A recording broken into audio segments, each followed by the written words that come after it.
Hello বন্ধুরা, কেমন আছেন সবাই? আশা করছি অনেক বেশি ভালো আছেন। আজকে আমরা আপনাদের সাথে একটি ব্যতিক্রম জিনিস আপনাদের সাথে শেয়ার করতে চলেছি, যেটা আপনারা কোথাও শুনেনও নি, আর আপনারা হয়তো জানেনও না। আজকে আমরা এই ব্যতিক্রম জিনিসটা আপনাদেরকে জানাতে চলেছি। শিক্ষক। শিক্ষককে তো আমরা সবাই চিনি। ছাত্র জীবনের আমাদের একজন আপনজন হচ্ছে শিক্ষক।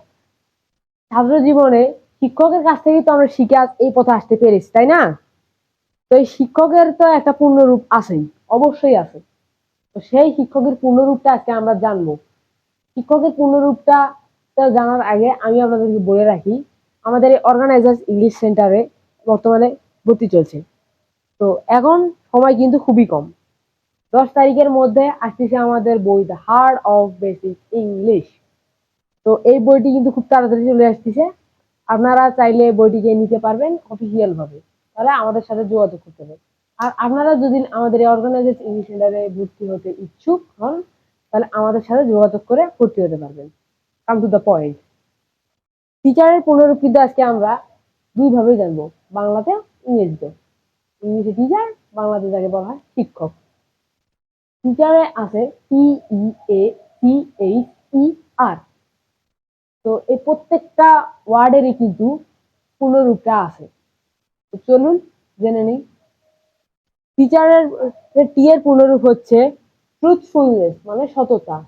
ই পূর্ণরূপ হচ্ছে এডুকেশন, মানে শিক্ষা। এর পূর্ণরূপ হচ্ছে এবিলিটি, মানে ক্ষমতা। সির পূর্ণরূপ হচ্ছে ক্যারেক্টার, মানে ব্যবহার। এইচ এর পূর্ণরূপ হচ্ছে হেলথ, মানে স্বাস্থ্য। ই এর পূর্ণরূপ হচ্ছে ইগারনেস, মানে আগ্রহ। আর আর এর পূর্ণরূপ হচ্ছে রেসপন্সিবিলিটি, মানে দায়িত্ব। আর বাংলাতে আমরা বলি শিক্ষক। এই শিক্ষকে আছে শি, যুদ্ধক্ষ আর ক। এই শিক্ষকেরও কিন্তু একটা পূর্ণরূপ আছে। সমান হচ্ছে শিষ্টাচার, যুদ্ধক্ষতে ক্ষমাশীল, আর কতে হচ্ছে কর্তব্য পরায়ণ। তো বন্ধুরা, আজকে এই পর্যন্তই।